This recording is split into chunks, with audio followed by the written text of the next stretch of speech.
Salam,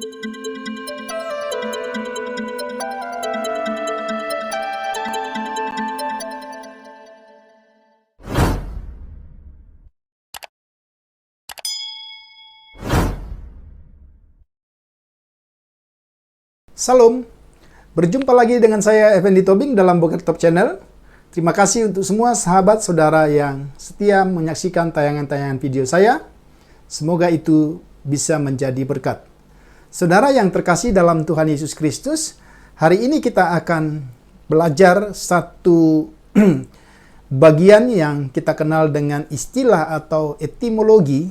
Dalam Perjanjian Lama, kita akan mengkaji satu istilah, yaitu tongkat.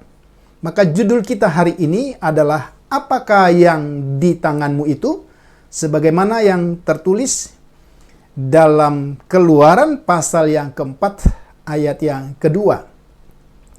Tentu ketika kita bicara tentang frase apakah yang di tanganmu itu, kita harus kembali kepada konteksnya, bahwa konteks bagian firman Tuhan ini adalah ketika Musa yang telah dipersiapkan Tuhan dalam pembentukan di Mesir, di tanah Median, kemudian mendapat apa yang kita kenal dengan teofani, maka sekarang dia diutus.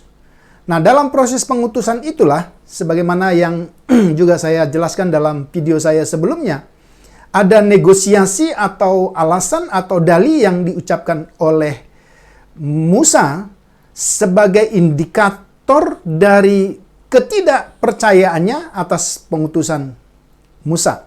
Maka sekali lagi judul ini kita akan lihat nanti pada konteksnya. Nah, kajian etimologis teologis kata tongkat dalam Perjanjian Lama tentu juga nanti punya kaitan akhir dalam Perjanjian Baru. Maka yang pertama yang kita akan lihat adalah apa arti dan pemakaian tongkat dalam Perjanjian Lama. Yang pertama, ada dua istilah dalam bahasa Ibrani yang dipakai dan kurang lebih pemakaiannya menurut dictionary atau kamus-kamus yang dapat saudara selidiki juga, itu kurang lebih 253 kali. Dan istilah itu adalah mateh dan sebet. Ya, namun kita akan konsentrasi pada istilah mate, dan tentu ketika kita bicara tentang mate atau tongkat, kita juga sedang bicara tentang sebet. Nah, mari kita lihat. Mate atau sebet dapat berarti tongkat, itu saudara bisa perhatikan dalam Kejadian 38 ayat 18 dan seterusnya. Tapi juga bisa berarti cabang, ya, branch gitu ya. Atau juga bisa berarti suku. Saudara bisa lihat ayat-ayat itu, sehingga itulah pengertian dari kata mate, gitu ya. Kemudian secara figuratif, kata mate juga dapat berarti tongkat roti, ya. Tentu ini satu istilah yang tidak boleh kita pakai secara lahiriah. Tapi ini merupakan istilah yang memiliki konotasi yang mensupport persediaan makanan. Dan itu bisa saudara lihat dalam salah satu contoh, misalnya Yeskiel 4 ayat yang ke-16. Ya. Dan juga bisa berarti tongkat Musa sebagai gembala. Jadi tongkat Musa sebagai gembala itu juga bisa berarti secara figuratif. Kemudian mari kita lihat bagian yang lain. Mate disebut juga tongkat Allah, ya, atau Mateha Elohim. Itu bisa saudara perhatikan dalam Keluaran pasal yang keempat ayat 20 dan seterusnya. Mengapa disebut dengan Mateha Elohim? Karena kekuatan supranatural atau yang ajaib yang berhubungan dengan tongkat itu sendiri. Itu bisa juga kita lihat, misalnya contoh, ada keajaiban dalam tongkat Harun, ya, dan juga keajaiban para ahli sihir Mesir, bahkan tongkat Harun yang bertunas. Jadi ini pengertian atau arti-arti kata secara etimologi dalam Perjanjian Lama sebagian. Kita lanjutkan. Tongkat juga dipakai sebagai gambaran penindasan. Ya. Nanti saudara baca Yesaya 10 ayat 3, kemudian ayat 5, kemudian ayat 24, pasal yang ke-14 ayat 5, kemudian pasal 30 ayat yang ke-32. Kemudian tongkat juga dipakai sebagai lambang pemimpin atau penguasa. Ya. Maka di sana dipakai kata mateas, ya. Itu bisa saudara lihat dalam Yeremia pasal 48 ayat 17 dan seterusnya. Ini beberapa pengertian kata dari mate, ya. Maka selanjutnya mari kita perhatikan, ya. Tongkat sebagai suku. Tadi ada 3 pengertiannya, ya. Salah satu pengertian suku, ya, menunjukkan bahwa pada awalnya tampaknya setiap penguasa suku memimpin kelompoknya dengan sebuah tongkat. Jadi arti tongkat sebagai suku itu memiliki gambaran dalam gambaran seorang pemimpin yang memiliki tongkat sebagai tongkat komando dalam memimpin suku tersebut. Hal ini menunjukkan bahwa tongkat penguasa mungkin awalnya merupakan simbol suku. Saudara bisa perhatikan ayat-ayat yang saya tampilkan, misalnya Bilangan 17 ayat 2-10, ya. Dan akhirnya ini juga bisa menunjukkan kepemimpinan dan otoritas. Salah satu ayat yang saudara bisa lihat, Mazmur 110 ayat 2, Yeremia 48 ayat 17. Maka dengan demikian sangatlah jelas. Kemudian mari kita lihat. Di dalam perjanjian baru, ada istilah yang dipakai rabdos. Ya, jadi ini salah satu istilah, tapi istilah inilah yang lebih banyak dipakai, ya, rabdos, yang berarti gada atau tongkat. Ya, saudara bisa perhatikan ayat-ayat itu, Matius 10 ayat 10, Markus 6 ayat 8 dan seterusnya. Nah, dalam konteks ini maka tongkat itu dapat dikatakan sebagai tongkat kerajaan, atau tongkat itu mau menggambarkan atau melambangkan aturan pemerintahan. Ini yang kita perhatikan. Sehingga seperti yang saya katakan tadi, meskipun kita menyelidiki arti atau pemakaian, jumlahnya berapa dan seterusnya di dalam perjanjian lama, tentu kita harus mengaitkannya karena perjanjian lama dengan perjanjian baru adalah satu kesatuan yang tidak mungkin terpisahkan. Nah, apa yang dijelaskan dalam perjanjian lama, arti-arti dari tongkat itu kemudian juga mendapat dukungan dalam perjanjian baru. Itu yang kita perhatikan. Nah, sekarang kita harus kembali kepada konteks pembacaan kita. Sekali lagi, etimologi tidak dapat berarti dari etimologi itu sendiri. Tetapi setiap kata memiliki etimologi harus ditempatkan pada konteksnya. Sehingga itulah arti yang sesungguhnya dari setiap kata atau istilah atau frase atau kalimat yang kita selidiki. Ini yang kita perhatikan. Saudara, ya, tentu ketika kita bicara tentang judul, apakah yang di tanganmu itu dalam Keluaran 4 ayat 2, maka kita mengerti sekarang itu konteks pengutusan Musa untuk membebaskan bangsa Israel dari perbudakan di Mesir. Jadi konteksnya seperti itu, ya. Maka Allah menjawab, ya, seperti yang saya katakan tadi, dalih-dalih atau alasan-alasan yang dikemukakan oleh Musa yang tampaknya kelihatannya logis, ya. Tetapi Tuhan tahu bahwa di balik pertanyaan itu ada satu keraguan. Maka Allah menjawab keraguan Musa dengan bertanya, ya, apakah yang di tanganmu itu? Artinya, Tuhan sedang memberi keyakinan atau sedang menunjukkan bahwa pengutusannya itu tidaklah kosong, tapi ada sarana atau alat yang dipakai.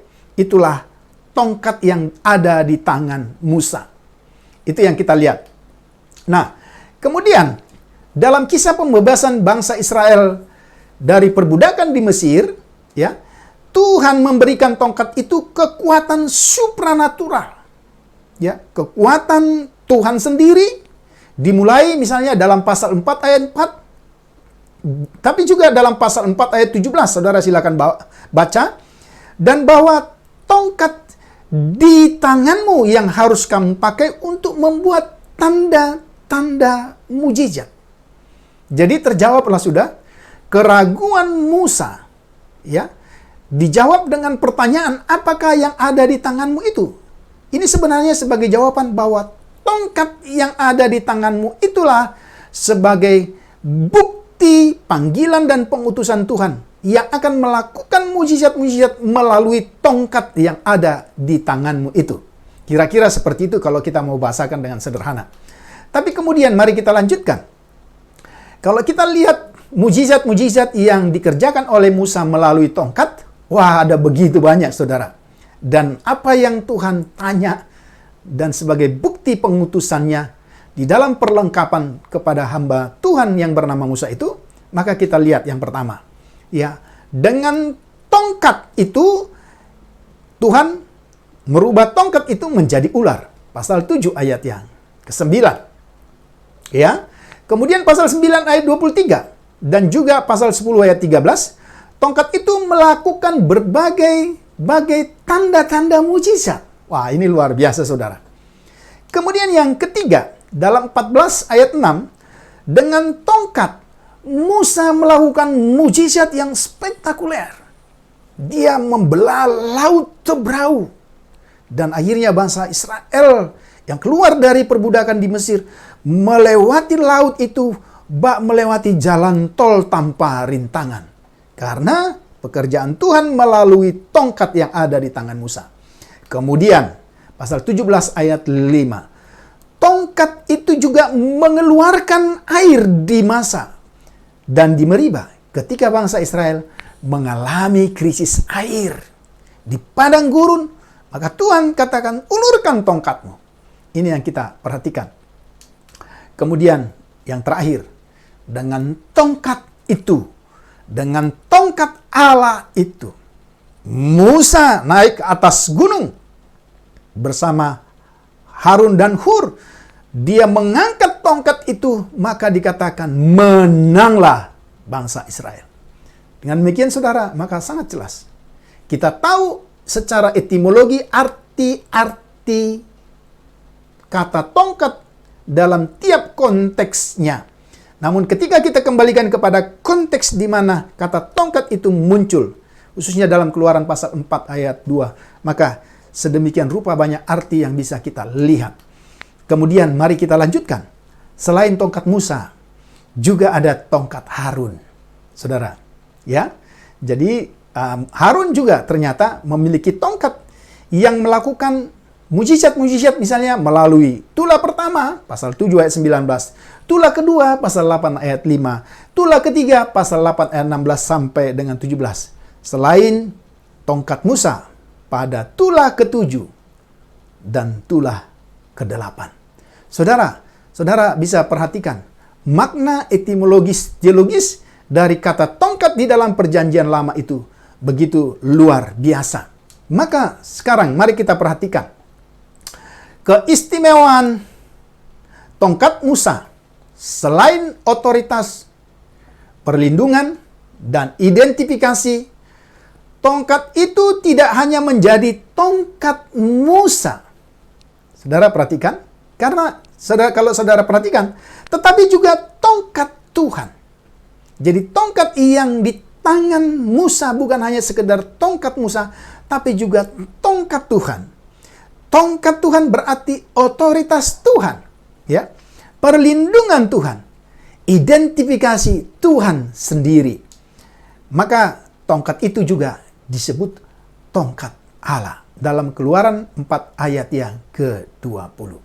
Saudara yang saya kasih dalam Tuhan Yesus Kristus, pelajaran-pelajaran penting secara rohani yang dapat kita pelajari dari etimologis teologis kata tongkat di perjanjian lama, ya, tentu juga punya kesinambungan dalam perjanjian baru. Yang pertama, ya, bisa kita belajar supaya tidak pernah meragukan kuasa Tuhan yang memanggil dan mengutus setiap orang. Sehingga pertanyaan Tuhan itu tidak terulang lagi bagi kita hari ini karena kita tidak pernah ragu. Yang kedua, Tuhan dengan pasti selalu memperlengkapi setiap orang yang diutusnya. Saudara bisa perhatikan nabi-nabi di dalam perjanjian lama, ya. Mulai dari Musa, juga misalnya Yesaya, Yeskiel, dan seterusnya. Bahkan sampai kepada perjanjian baru sekalipun, Yesus juga menjamin pengutusan para rasul. Aku akan menyertai engkau sampai akhir zaman. Jadi sangat jelas, tidak terpisah.